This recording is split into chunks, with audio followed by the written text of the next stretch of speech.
Okay, it seems to be showing up on the Exterminate stream. Feeling good.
Okay, I'm going to talk anyway. This is going to be saved as a VOD. So, what people miss, they can watch later. This is my first live stream. I have no idea. I'm going to make lots of noob rookie mistakes, and for that I apologize in advance.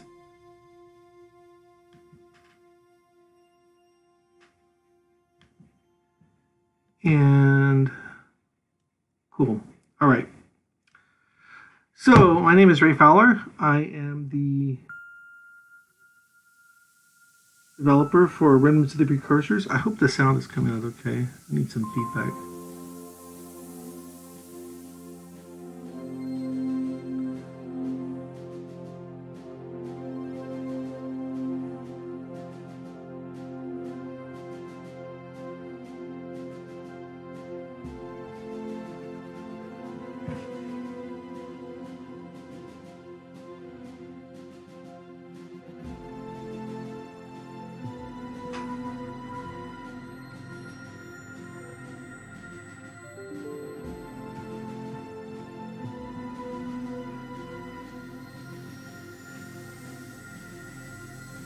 Hey, there's battle mode 4X. Alright. Somebody, can you tell me how the sound is coming across?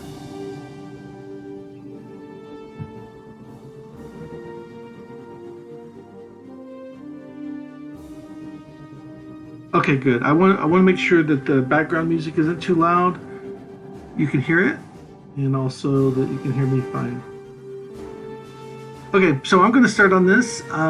Like I said, this is going to be saved up as a VOD, so I figure what people miss they can pick up. This is Remnants of the Precursors. My name is Ray Fowler.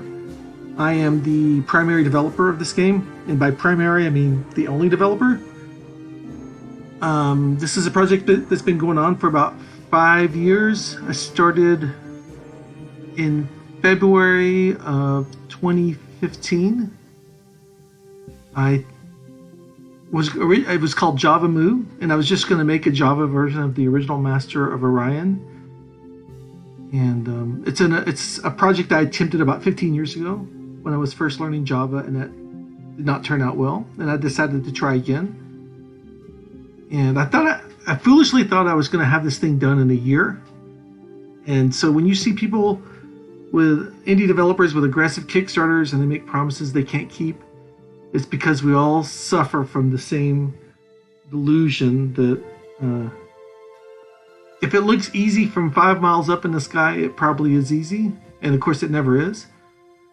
About 3 months into the project, I had my first alpha test, which was really basic stuff. And then I decided to find an illustrator, and I found Peter Panev. So if you can see my mouse, Peter Penev is the illustrator. He's brilliant. He's really good. He's been working on this project for 5 years with me. And you'll see his artwork all throughout the game. So the game is all original artwork. Exactly right. Exactly. I totally agree about timelines. I've been a professional developer since the late 80s, so I know all about projects that go over budget. I know about the inability of programmers to actually accurately forecast deadlines. So Peter was on the project for a while, and once I saw his artwork, the scope of the game increased dramatically, because all of a sudden I saw all of this cool stuff we could do. Right now that there was a real artist on the project who was very talented, and so the deadline immediately exploded. But now we're approaching beta. Beta is on April 12th. So the culmination of 5 years of work is coming to an end. Caitlin Lindsay is the graphic designer. I would say about 3 years into the project, Caitlin came to me and made it very clear that although she liked my game, it was ugly. And she's right. And she offered to start redesigning the screens. She has skills in this area. And I told her, if you do this, you're going to have to do them all. And so she has done all the screens. And to be perfectly blunt, I think that her work, more than anybody else, more than mine, more than Peter's, more than Jeff's, or Remy's, is probably the most important part of the game. Because if you've got a game that has terrible UIs and is hard to use, then it doesn't really matter how good the rest of it is. People won't play it. So I'm indebted greatly to her contributions as well. Jeff Colucci is a writer. He's a guy I used to work with. He's a technical writer professionally, but I knew him personally as a friend, and he has a tremendous depth of science fiction knowledge. He's very well read, and I approached him about doing writing for the game, and he was excited. And as it got closer and closer to the end, he became more and more excited, and so now he is churning out a lot of really great writing. He's good. He is good. I think anyone who sees his writing will agree he's good. Remy Agulo is a sound designer I picked up to redo the music and the sound effects in this game, and a lot of that stuff is still being integrated into the game. But this upcoming beta is really going to be people's first opportunity to hear his work. So before I get into this game, this podcast isn't just about this stream is not just about playing the game. It's also about kind of explaining the game. And so let me go over stuff on the opening screen here first. This is the configuration right here down on the bottom left. I didn't want to make a big fancy configuration screen. So if you just click on these things, you can turn the music off. You can turn it on. There are sound effects you can turn off and on. Animations. There are animations in the game that can be turned off and on. This isn't followed as closely as I would like. For example, the ship combat doesn't respect this button because you can't really do ship combat without animations. Textures is a thing on the UIs if you want them to be textured or not. You can turn it off and on. And this memory use thing is kind of a debugging tool that I have. If you click on this, you'll see over here on the bottom right a bunch of numbers. So when I'm debugging and trying to figure out memory problems, I'll turn it on. Shrink and expand. You may notice this is not a full screen game. It runs in a window. The reason for that is I wanted a fixed aspect ratio because I wanted to be able to use Peter's artwork as the background. And there's a bajillion different screen resolutions out there, and you can't really create custom artwork that'll fit them all. So I made the decision to kind of break the mold a little bit and go with a fixed resolution game, which means it runs in a window. So if you want a full screen, you're going to be disappointed in that, and I'm sorry. If you don't like the sizing, I've got these shrink and expand buttons. If you click them, it'll trigger you. You have to restart, but then it'll pop the screen back up, and you can shrink it down to whatever size you want. I'm not going to do that because I'm not sure how that's going to affect the feed And over here, this is the language pull-down menu. Now, I've been working with some translators since about Alpha 3, and the last time they've done any work was on Alpha 4, so there's a lot of screens that aren't translated. And once all the text is finalized for the beta, part of the beta process is going to be touching base with all the translators and getting the game fully translated again. But just to give you an idea of how easy it is, this is German, this is Greek, I believe. That's Hellenica. This is Spanish, French, and Polish. And we've probably got about a dozen translators lined up for different languages. So I fully expect there to be lots of translations. So hopefully language won't be a barrier to play. So let's get into the game. This is going to be kind of a really boring explaining every step along the way thing, but I figure somebody's got to do that, and I'm probably the person most qualified to do it. So just like in the original Master of Orion, there are 10 races. They're the humans. Their abilities are diplomacy and trade. There's the Alkari. They have defensive bonuses for ships. The Borathi, they are ground fighters. The Darloks are spies. You'll notice that I'm patterning the races after their Master of Orion 1 likeness. So the Darloks are not shapeshifters in this game, right? That was a Master of Orion 2 thing. This is the Klakon, the ants. They're a hive mind. This is the Maklar. They're a mechanical race, I guess. The Marshan, they have bonuses for ship fighting and combat. The Cylons, everybody loves the Cylons because they have research bonuses. The Sakra, they have growth bonuses, and the Silicoids, they can pretty much colonize everywhere without special technology.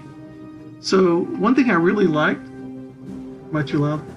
Okay, my wife's sitting here telling me I'm too loud, so I'll turn it down. Yes, this is Ray talking.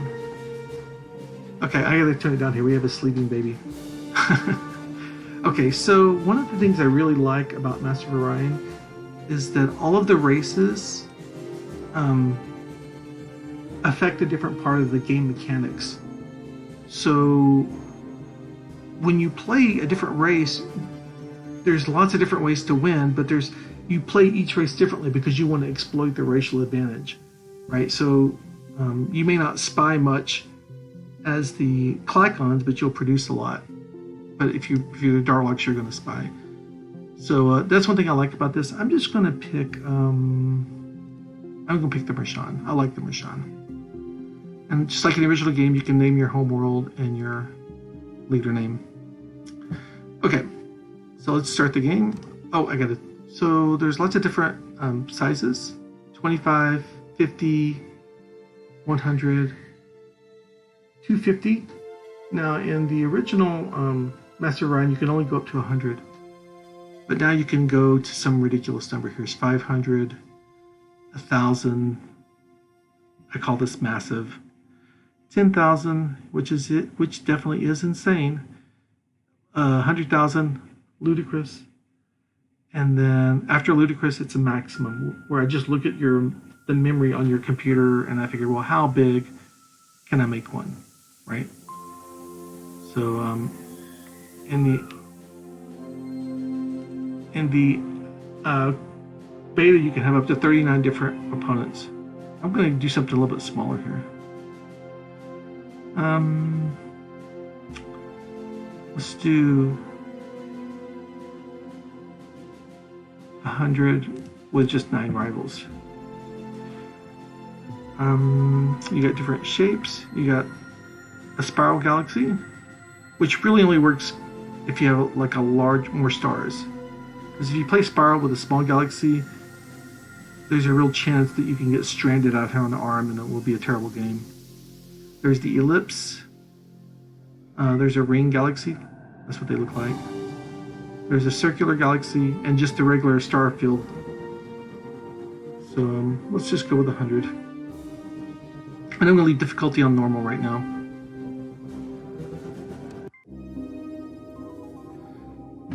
So here's where you see the first effect of Jeff's writing. There is a detailed backstory for each race. and that plays out throughout the game. It has no effect on the gameplay,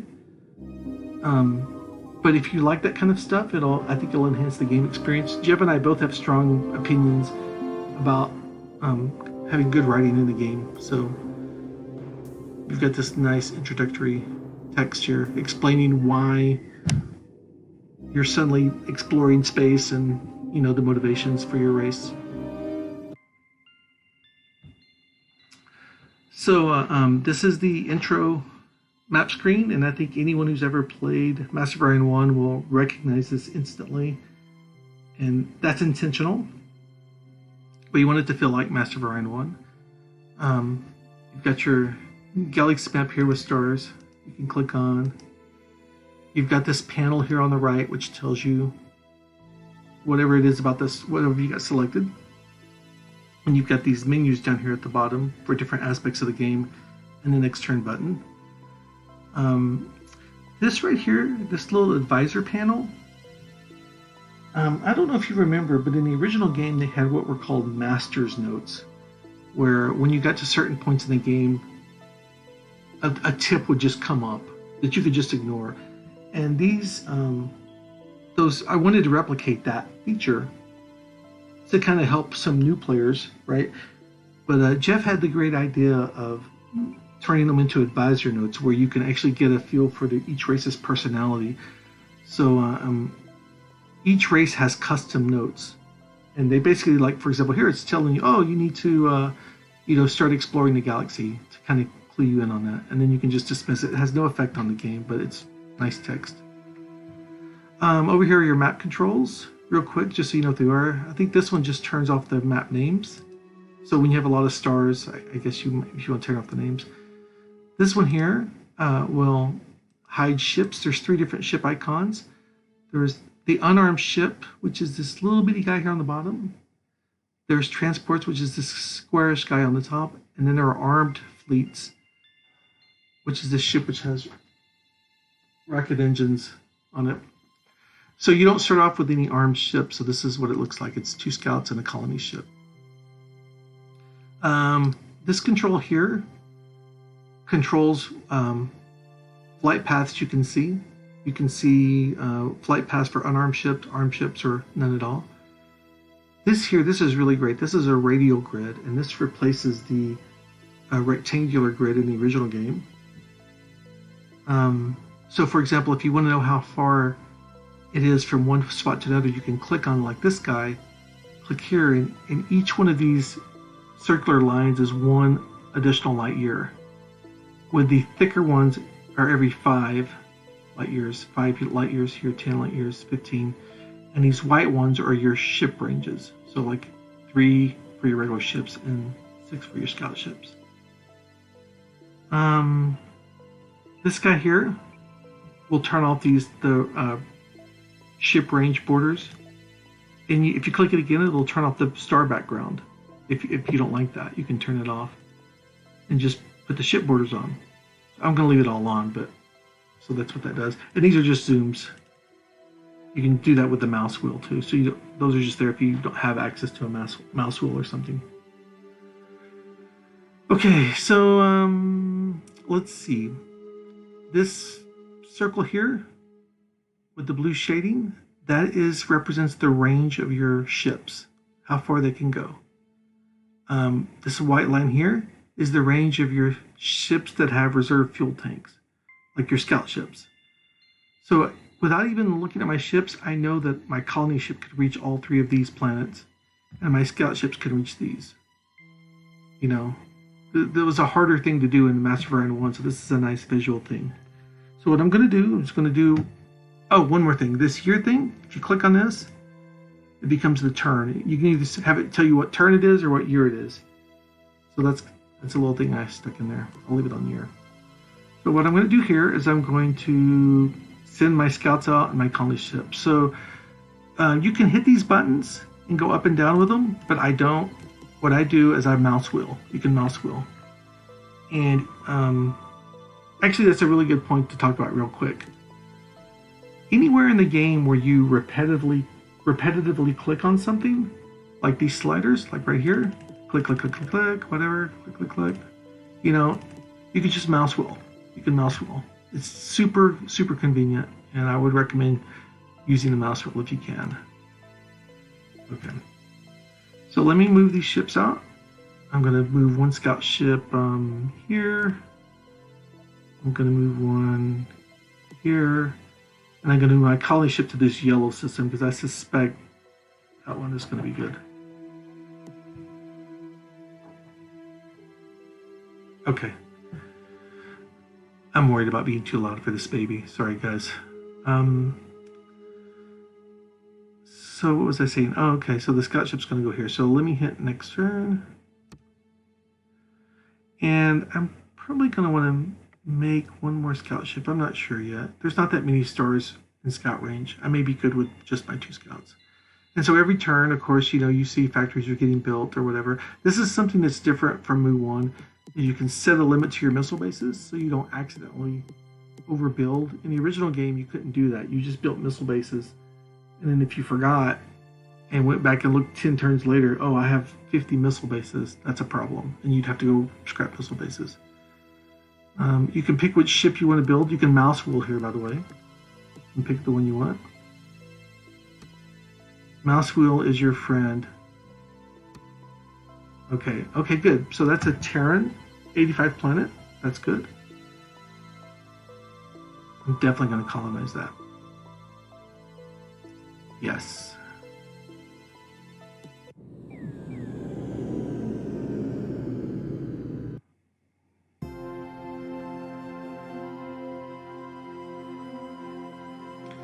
The beta is the first version we have that has the ship landing sound effects too, which is nice.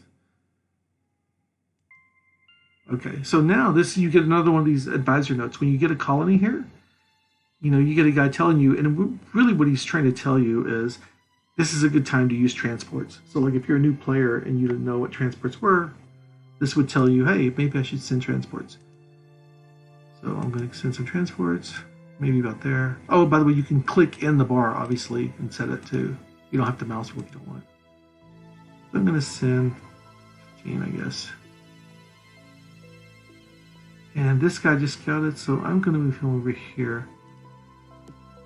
Now, one thing you want to do when you're scouting, and when you said transports, you lose some production, so you kind of go to waste for a little bit.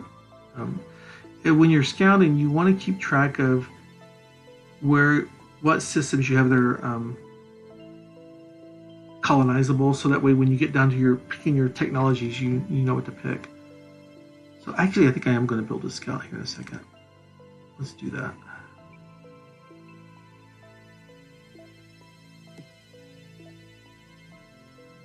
I need to shrink this down here.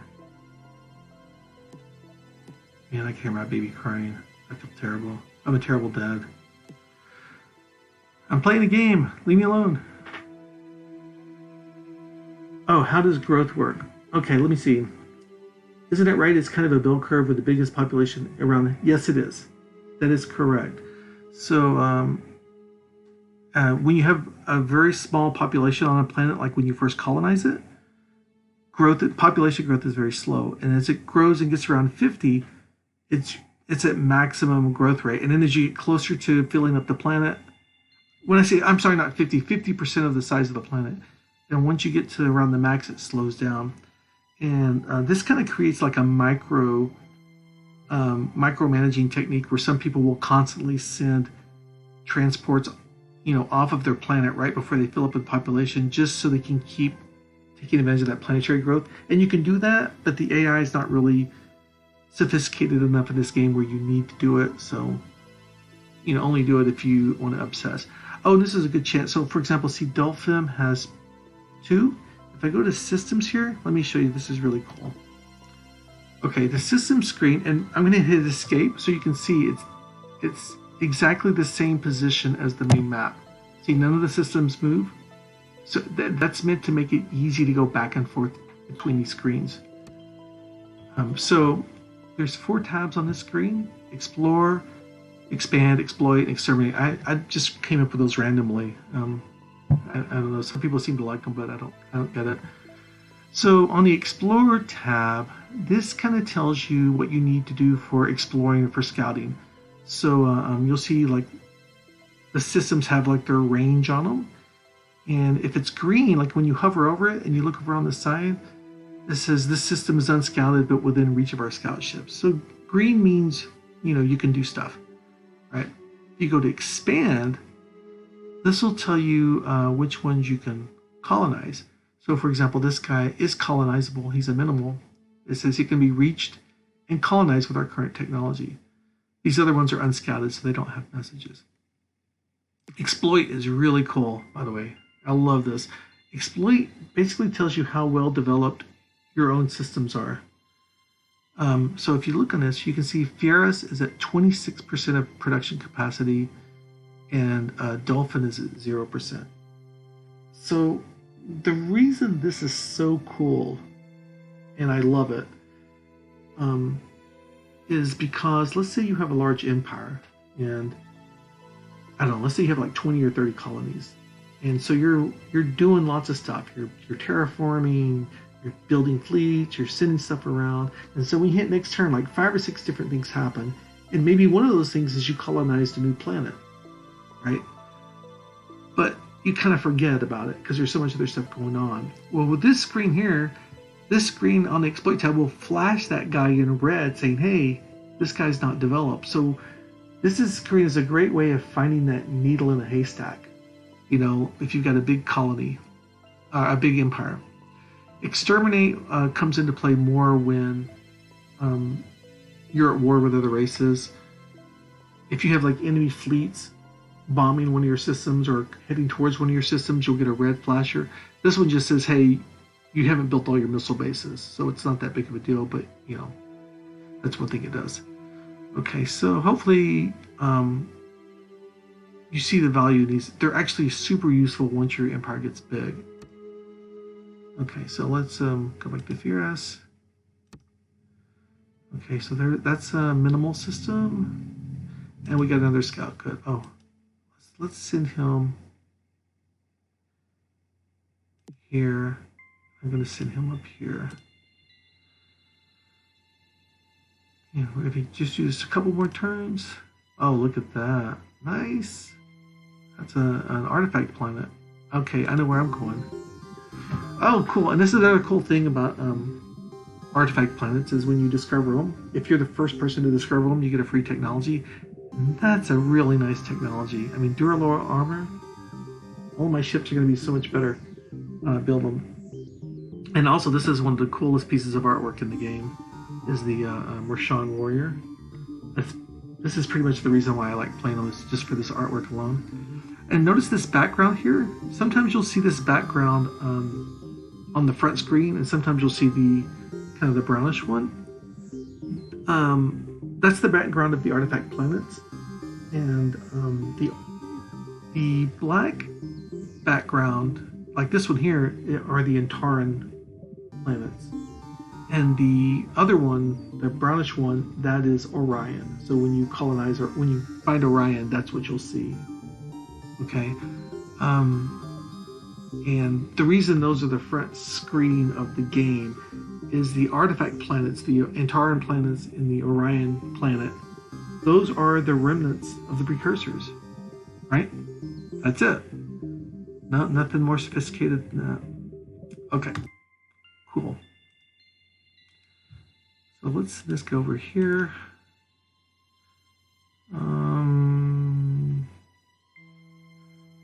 Debating. I don't think anybody's going to. If I look over here, I don't think anyone's going to go sneak up on this planet on me. So I feel like I'm pretty good. So I'm just going to send him down here. And I might build. I think that's all the scouts I'm going to build. No, I'm going to build one more for this guy. I like to keep scouts sitting on planets that are out of reach because it lets me know when the AI is getting close. That's a pretty good bargain for the cost of a scout ship.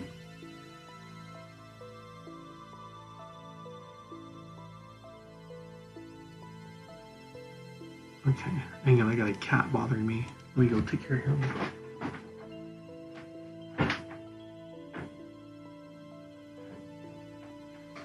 Okay.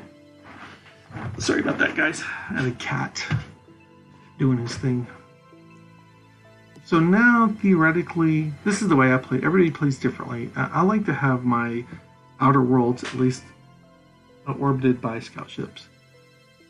Just so I can see what's going on. Oh, and there's one here too. Actually, I should send them to here. Okay, so I'll need one more scout. And then after that, I'm going to start building that colony ship.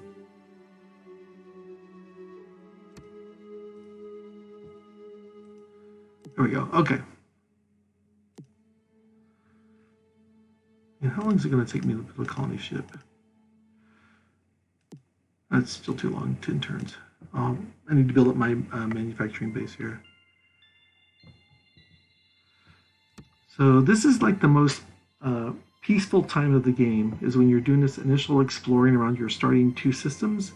You don't have to worry about fighting other races, and so the background music at this phase of the game is intentionally like peaceful and calming. And then once you start meeting other races and doing things, the background music will change. Okay.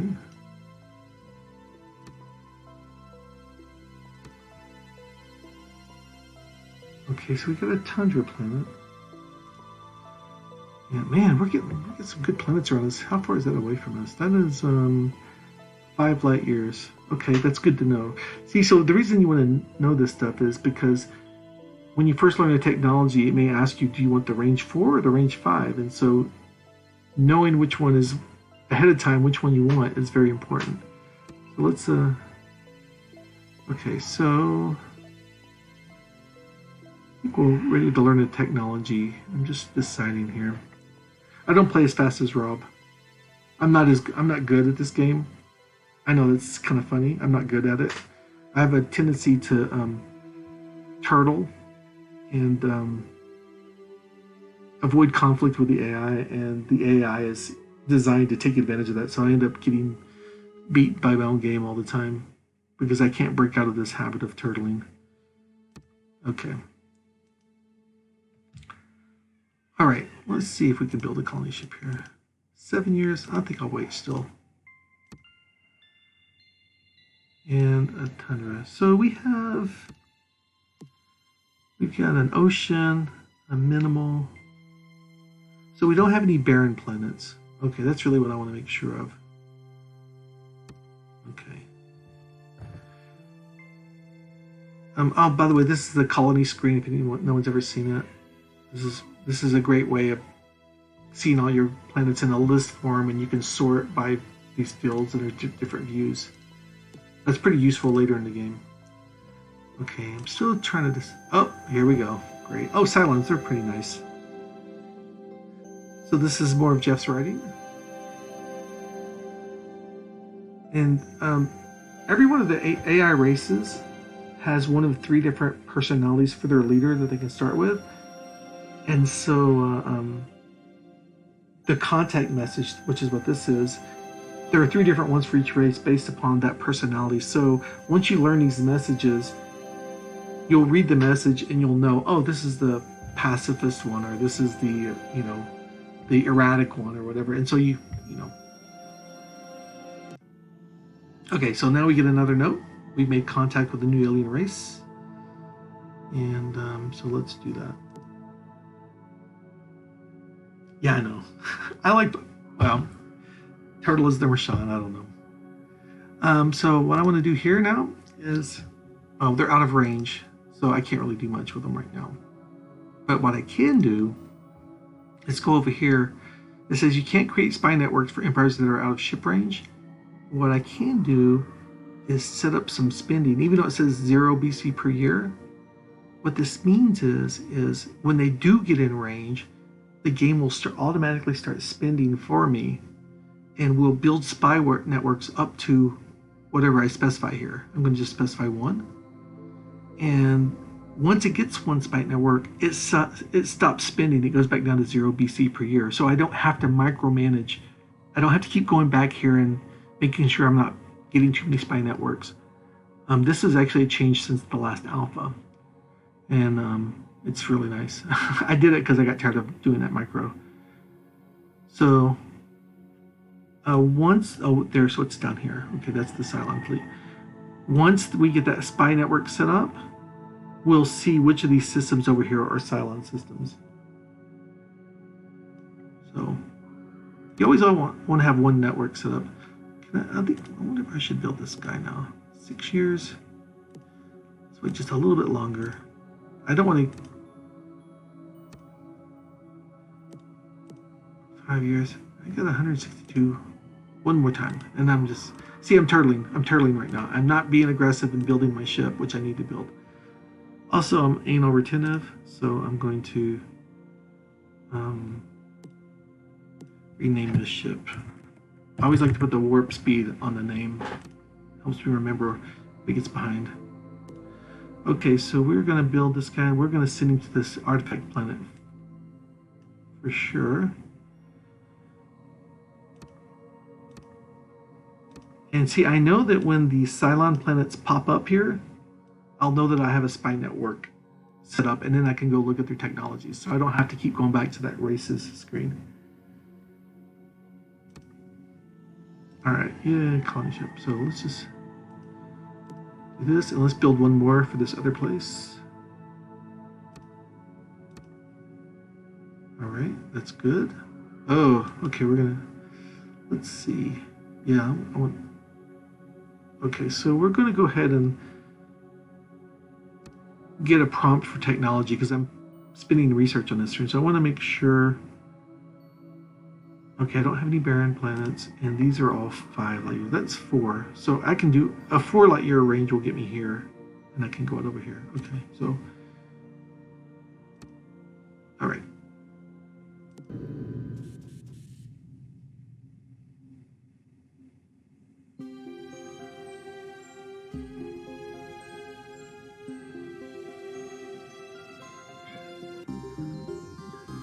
All right, so I generally early on I go for the cheapest ones that'll get me to the next tier because I'm usually not building ships very early on. And this is the one where I got Duralloy armor from the artifact planets. So the question is yeah, I think I'm gonna go with that reduced waste. I don't feel like spending 7,000 research points to get that. There's Baron, which we don't need. We know we don't need that, so I'm going to go ahead and jump and get this guy. But if there was a Baron planet there, I would totally know to jump on that. And we can... I think I'm going to take 5. There's only one planet where it was range 4. I think I want to go ahead and get 5. And... let's improve our bases right now because I'm a turtle. No scout ships over here necessary, so. Alright, I got a cat over here about to bother me, so. Now, let's send some transports over here. It's an artifact planet, so we want to build that up fast. So send 50. And then, let's kind of backfill some here. One of the nice things about being a galactic emperor is I can just tell 30 million people to get on a ship and go to another planet. It's kind of like a power thing.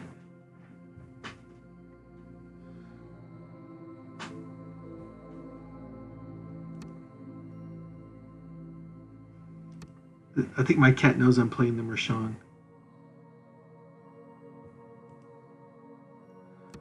All right, so cool. So it's been pretty quiet so far. I mean, we've had good ships in range, and we've only met peaceful neighbors. So 74. So let's just send about 10 here. And then what I'm going to do is I'm going to start loading up some reserve here. Oh, I need some. Oh man, I still need factories. I didn't know that. Well, that's not good. So if I were to go to the systems now, you can see Fieris is green. It's almost done. It's at 84%. Dolphin is at 53%. And these guys are at 0 and 18%. Of course, I just sent home a ton of people, that's why. So, send the skill up here.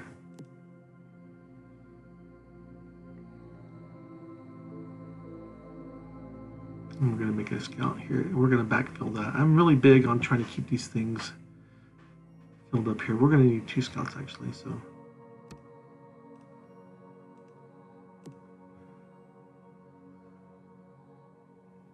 Let's see. Did I not get, oh, I'm still not in range. That's why I don't have one. No. By the way, I do want to show this off. This was a great design by Caitlin. This is the research screen. And a lot of people, when they saw this, they thought that we had added a tech tree, but it's not. It's exactly the same tech structure as the original game. It's just shown graphically. And this is one of those things where she just drew it in Paint Shop and then gave it to me, and I had to figure out how to do this in Java. That's half the fun of this game, is figuring out how to do stuff. So the brown ones here are ones that you have not researched. See this brown one here? The yellow ones are ones you're currently researching. And the green ones are the ones you already know. This is one we discovered on a artifact planet. So as you research a category, you'll see this number go down. And the way technology works, for people who don't know, is this is the amount of research you need to put into this category, researching this, before you have a chance to learn it. So when this goes down to 0, that doesn't mean you learn it. That just means now you have an actual chance. And as you keep pouring technology into it, this number will be replaced by a percent, like 1%, 5%, 8%. That tells you what is your chance of learning at this turn. So it's not deterministic. It's kind of predictable, but it's not deterministic. There's a little bit of randomness in it. So that confuses a lot of people. These are the 6 categories, and these are the sliders. And this is actually really important for people who want to min-max the game. Oh, I'm sorry, I missed your question, and I'll explain about reserve in just a second, okay?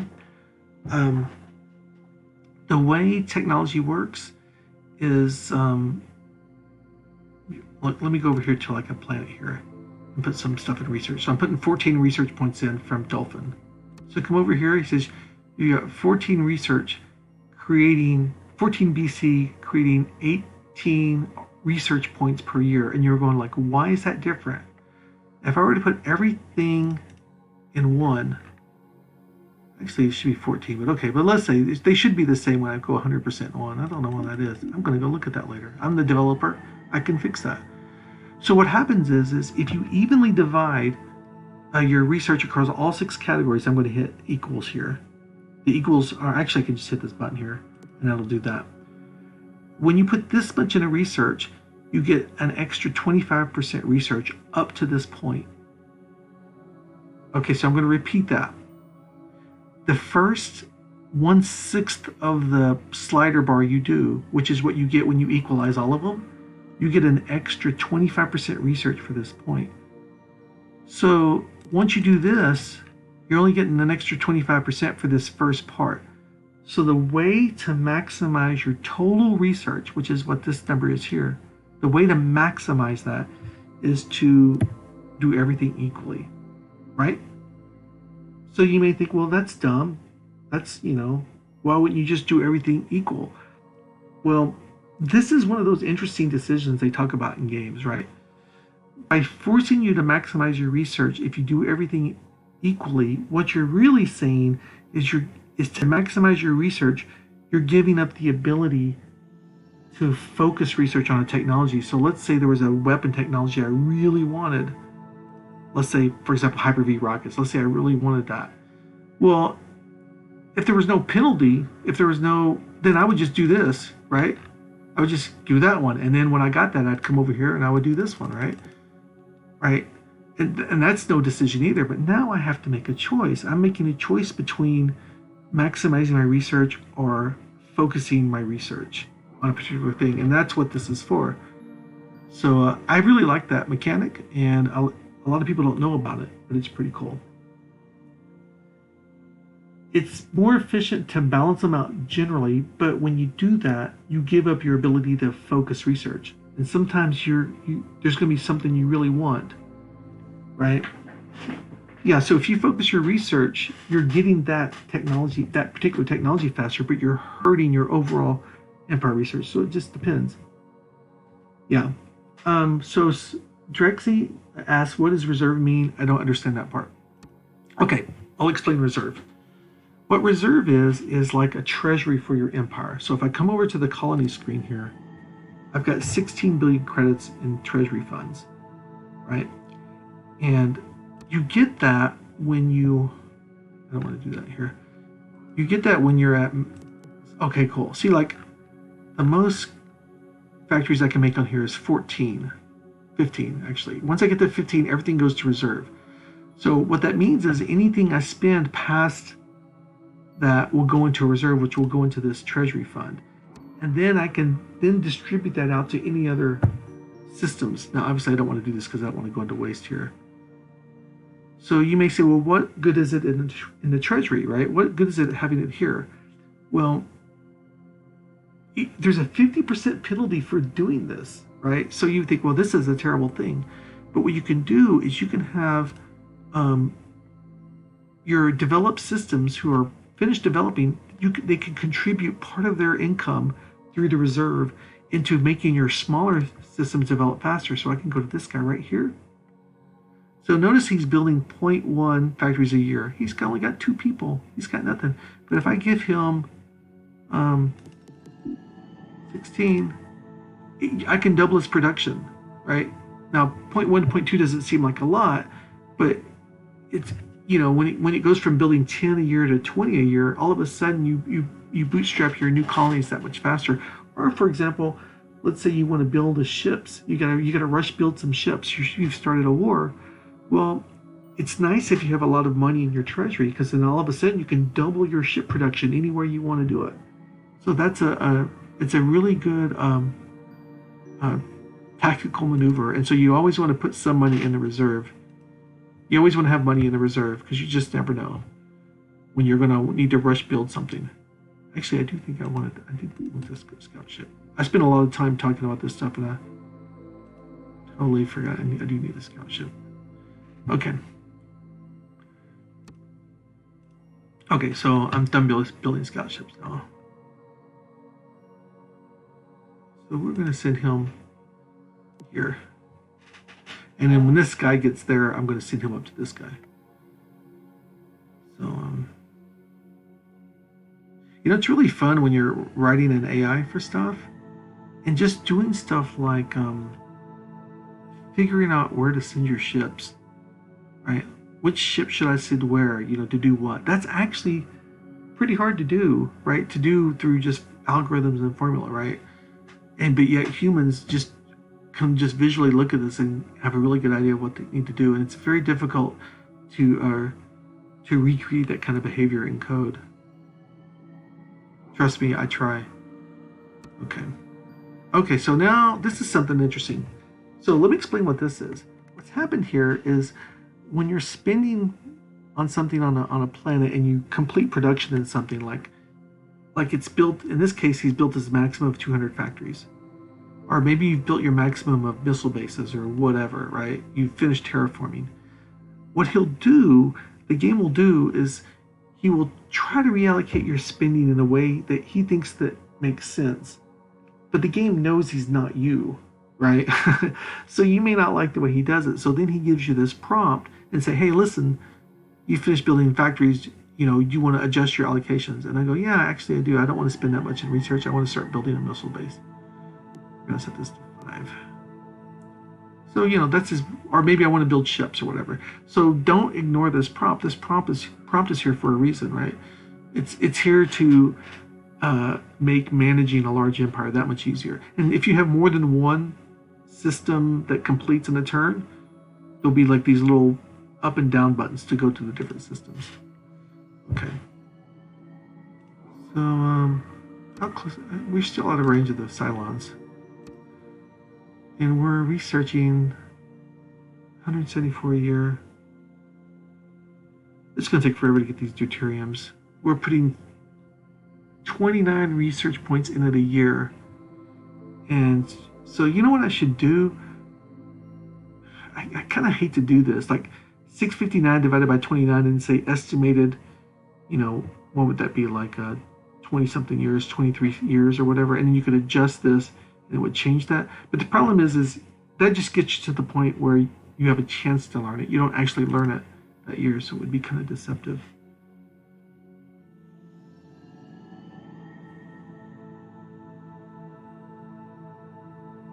Yeah, Sola is great for playing Mu 1, by the way. And you can learn a lot about this game from watching Sola play Mu 1 because the games are so similar. Remnants plays a lot faster, though, because the UI is just so much more streamlined.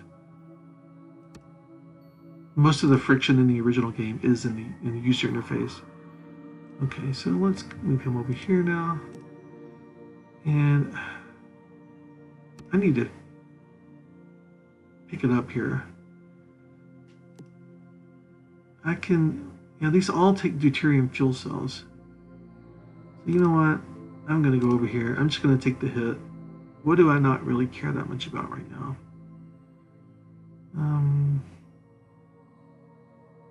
Man, I'm almost, as soon as I get ECM Jammer, I'll just cut that out. ECM Jammer's heat is at 39% now. So I'm almost ready. Let's just move him down here. See, now he's at 31%. I don't care. I just want to pick up the speed on propulsion here. I want to get that range 5 tech.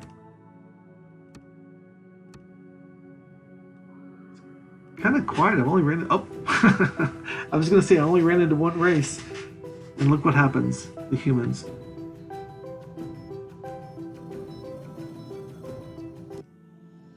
So, I hate the humans.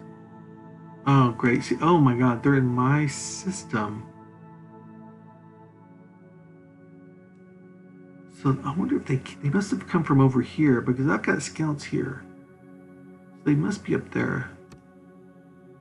And they are not out of range. So we're going to go ahead and set up a spy network there. And I got to drive this guy out right now. Let's go design a ship here. This slot, I'm going to copy the fighter. Create better armor here. And, early in the game, I don't mess with the smalls because I don't build enough ships. And then I'll run into some AI that built a large ship and then I'll get my butt kicked. So, I think I'm going to just go ahead and... I got terrible weapons, though.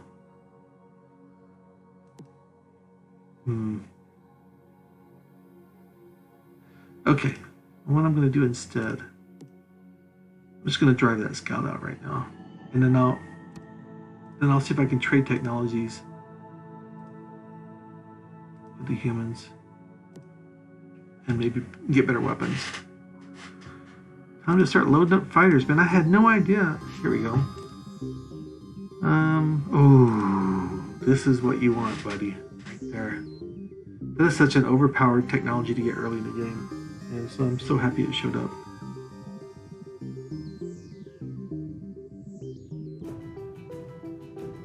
Yep, he wants to trade.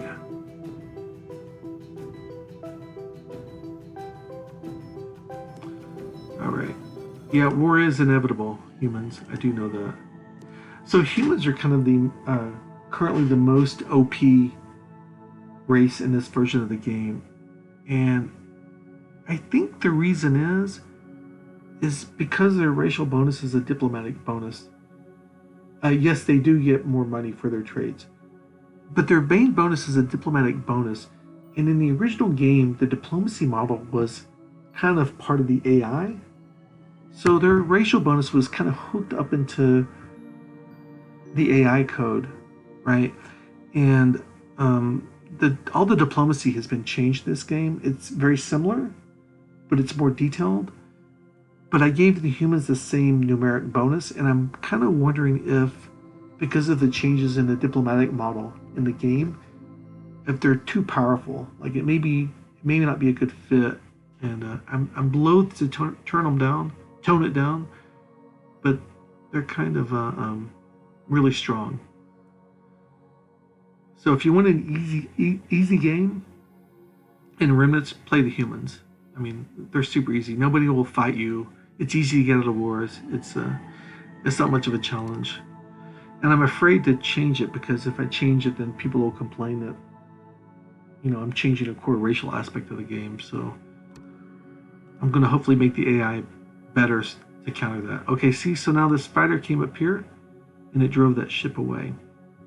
It did trigger a combat, because if the ship automatically retreats, it doesn't trigger a combat, because it's just going to waste your time. So now what I can do is come over here, and I got a scan of them. See, so that's their scout ship, which I kind of knew it was anyway, right?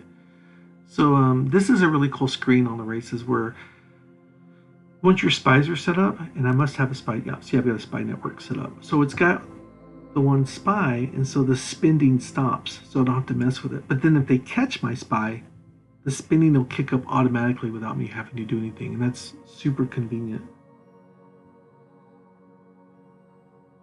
Yeah, I feel like I need to make humans harder, but I wonder if I don't want to make them harder just by changing the numeric number of their bonus. I think maybe they'll get harder once I improve the AI, right? And then if I improve the AI a bit and then they're still easy, then maybe I'll look at changing that bonus. But they were also pretty easy to win in the real game too, so maybe it's not that far off. So if you look on the military tab here for the races, you can see their ships, and you get different information based on how you interact with the ship, right? Like in combat, if you interact in combat, you get some information from them. If they come into one of your systems, or if you encounter them and one of your ships has a battle scanner, you'll get a full scan. So in this case, this sentry came into one of our systems and orbited there for a while, so we got a full scan. And this active here will tell you the last time you've seen it. If you just saw it this turn, it'll say active. But after a while, if you haven't seen them in a while, it'll say 1 year ago, 2 years ago, 12 years ago. And at some point, it just may be an old, obsoleted ship, but it's kind of still here if you wanted to look at it. And it also tells you how big their fleet is. So this is something that Moo 1 did not tell you, but you could kind of guess it by clicking around on the screen. And so I just wanted to make it straightforward. So I can see right now that the humans have 9 small ships and 2 mediums. So, over here, I can see their fleet strength versus mine. This jump up and this jump down, that's a colony ship. And then they colonized the planet. That's what these jumps are. See, this is me building the first colony ship and the second colony ship. Right? And this is when I colony. So early on, this fleet strength is heavily skewed by colony ships. But that factor goes away here. So, and this is a screen. If you click on your race, you'll get like this comparison against all the races you're in contact with. If you click on a particular race, you'll see the history of each race, which is really cool. This is not a history. This is a current snapshot, and this is a history. So this kind of stuff is fun to code. Like, you're gonna think this is stupid, but some of the stuff that's fun to code is like this dotted line right here. I know that sounds really stupid, but this dotted line here, where they're the same line, you have to be a little clever on how to do that, but it's kind of fun. Okay, so where was I at? Just drove off the humans. I'm running an hour. If I was Rob, I'd have to quit, and I've only got 4 colonies. But the purpose of this is to kind of give you guys an idea of how the game works. So let me go to the Fleet UI, and I want to show you something cool. This is the UI that most people don't like. I don't want to say they hate it, they're kind of uneasy with it. There's really no Space 4X game that has a UI like this. So everyone who's ever played a Space 4X game and they're familiar with all the concepts, and then they come to this screen and they just kind of like freak out, like I don't know what the hell this is, right? So the Fleet UI here, I call it the Fleet UI. It's here to help you with managing large numbers of ships, because once you get like a big empire with like 20 or 30 stars, you may have like 50 ships all running around, and managing them individually is a real pain in the rear, right? So this UI is here to make it easier for you to manage them on a large scale. And it works, it's kind of analogous to the Systems UI. The Systems UI helps you manage large empires by like finding the needle in a haystack sometimes, right? There's a system here I need to work on, and it points it out with a big flashing red crosshair, right? Oh, I need to go look at that guy, and you can kind of hone in on it.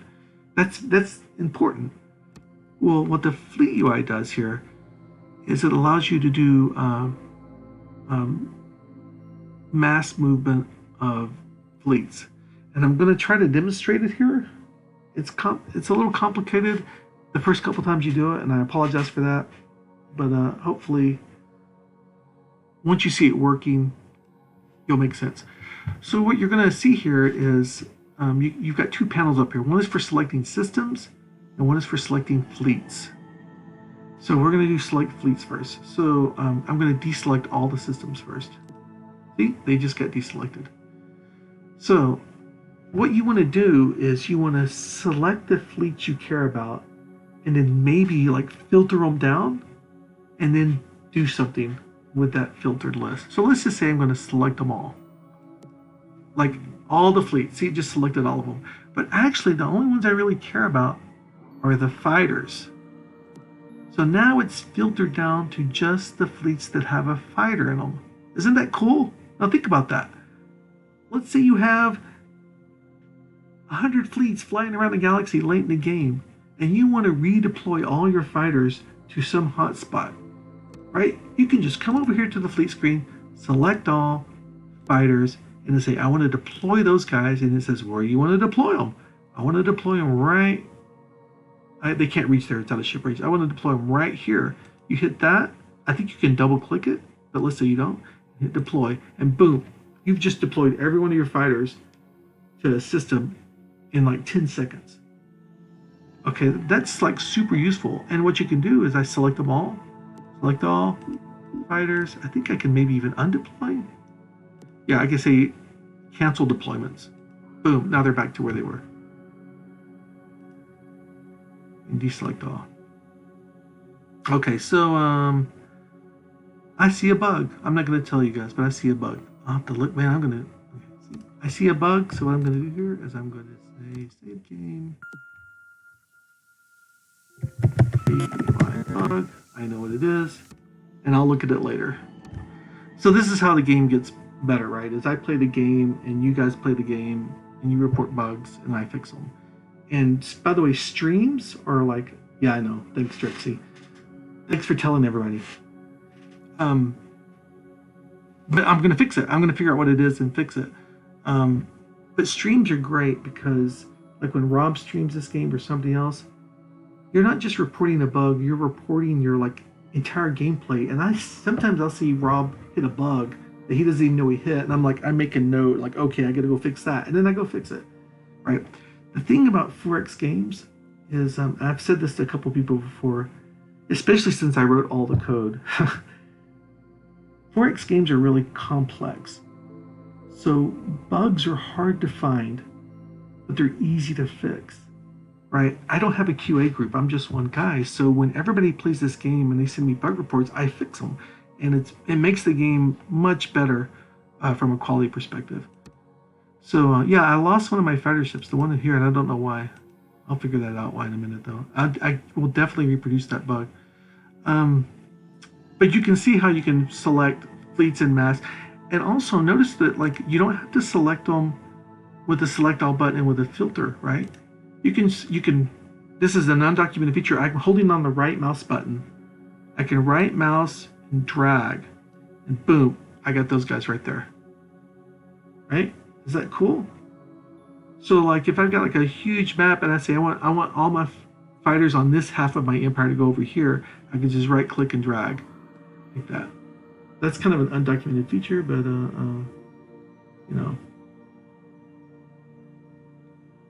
Yeah, sorry, Crunchy. I didn't, you know, the nice thing is I wrote my code, so I can fix it. So one other thing on this UI, I know I've been laboring this point, but this is a complicated UI. The other thing you can do is select systems. And you may say, well, why are you selecting systems on a fleet UI? Well, because there's things you do regarding fleets with systems. So like, for example, let's say I want to say select all. Like let's just say I selected all. And then I'm going to deselect this guy, and I'm going to say I want to set a rally point here. So boom, right? I just set a rally point for all of my systems to one point. And it doesn't have to be all, right? I can say stop rallies. So imagine this. Let's say cancel now. Deselect all. Let's say you have your ultra-rich ships building your ships, and so you only want to set rally points for your ultra rich plan. So you say select all, and you would say system is ultra rich. I don't have any, but then all your ultra rich plans would be picked, and you would say set rally points, and just your ultra rich plans would get the rally point set. And notice how these filters, when you hover over them, they highlight. This is what a nerd programmer I am. If you click on the filter, it reverses it. Or actually, this one cycles system is rich or ultra rich. System is poor or ultra poor. System is poor. So I can change the filter by clicking on it. System has a rally point, or system does not have a rally point. System has a Stargate. System does not have a Stargate. System is sending transports. System is not sending transports. So I can have some control over picking specific systems. So, but let's say you have some rich planets that are building fighters and some rich planets that are building your destroyer, right? You can say, I want to select all the planets, but only the ones that are building fighters, right? And I want to set those rally points to some spot. Or I say, but the ones that are building the destroyers, I don't have any. I want to set to another spot, right? So you can see how this is really cool and can make it easy to do things on a mass scale when you have like 30 planets. I think you need to add arrows to the UI for that. Where I'm missing that, I'm sorry, Drexy. Yeah, I get excited about this, Crunchy, because this is like my baby. I've been working on it for 5 years, right? And to be perfectly honest with you, I never expected in a million years that this game would be as good as it's turned out. I mean, it's so much better than I expected. It's progressed far beyond my capabilities. There are things that are in this game that I could have never done, and it was only because I hired professional people to do things that I wasn't good at. And somehow it's kind of all coming together, and it just works great. I mean, I love playing this game. So the other thing I want to show here real quick is this guy here. I can make all the systems, like let's say every system that's building a fighter, which is this one guy. Okay, let's make 2 of them. I can't do that because of the filter. Let's say I want to make these 2 guys. I could say I want you guys to build bombers, right? So I've just changed the production on all these systems. See, he's building a bomber. Excuse me, he's building a bomber. So the reason I'm showing you this, guys, is because the fleet UI is confusing.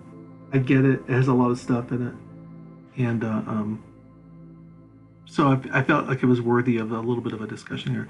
The design UI is, you guys have seen this. I want to show Rob something since he's on here. I added this because of his last stream. So if you're picking one of these guys, Rob, if you right mouse click, it goes away. That's for you, man. Oh, let me show you this artwork of these ships. If you've never noticed this, there's like 6 different possible ship designs for each size, but they're all related.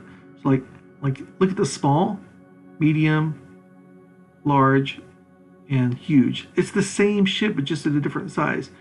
So if you go back down to small, if I go to this guy, small, medium, large, huge. See, so when Peter did these, he created like 6 basic ship designs and then scaled them up in size, 4 sizes. Oh, and by the way, Rob, another thing I did for you is I made it easier to click on these things. That was a thing you hit. It wasn't that they didn't work. It was the mouse area was too small. So you would think you were on the arrow and you weren't. Let's see. What have I covered and what have I not covered? I've covered diplomacy.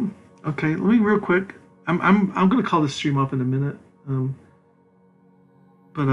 So the diplomacy tab here, this was designed by Caitlin, and it was great.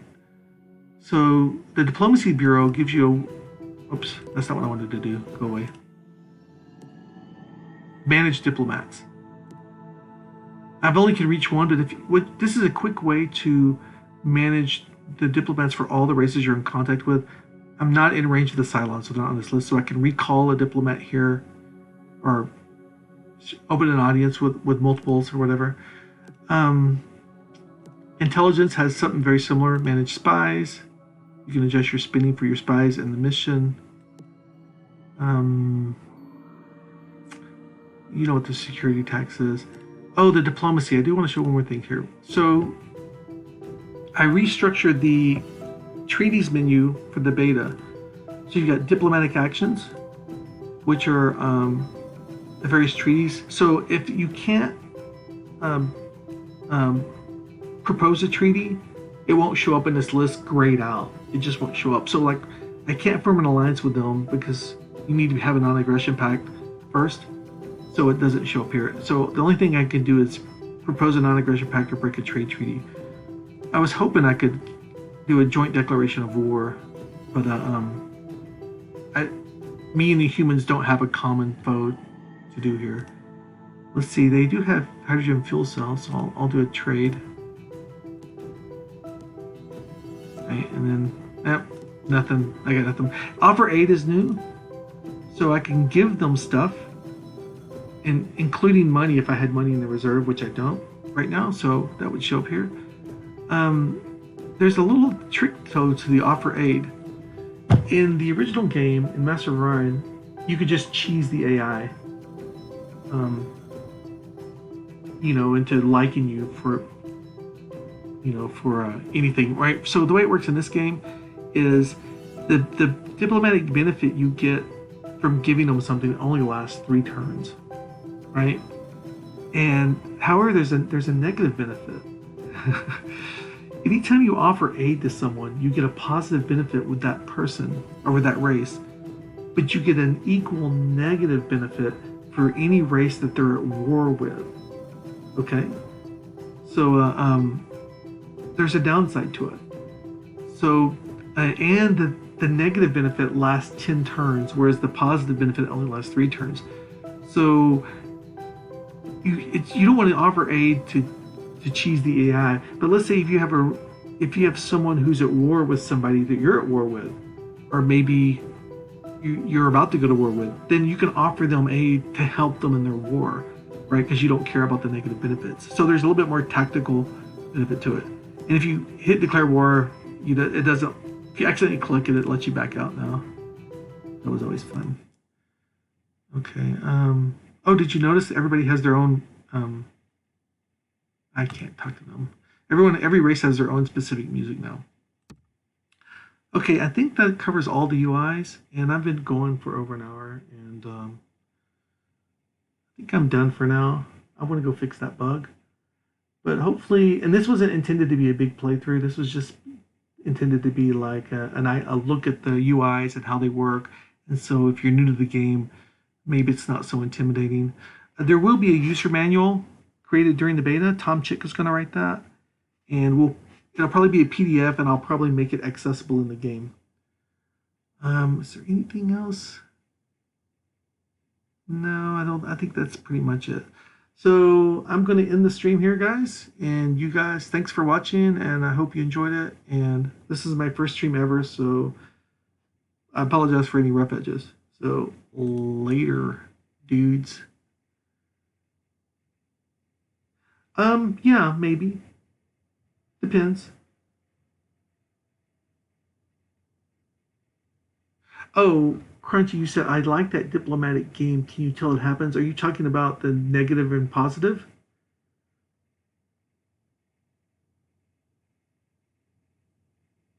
If okay, so anytime you have a positive or negative incident with a race, it'll show up. I'm going to show you real quick here.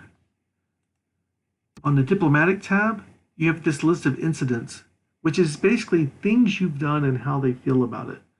So if let's say the humans were at war with the Cylons, and I gave something to the humans to help them, there would be a positive incident called like aid or something, and it would say, hey, the humans kind of like you because they did this. And if I went and looked at the Cylons on theirs, there would be a negative saying you're helping the enemy of the Cylon Empire or something like that.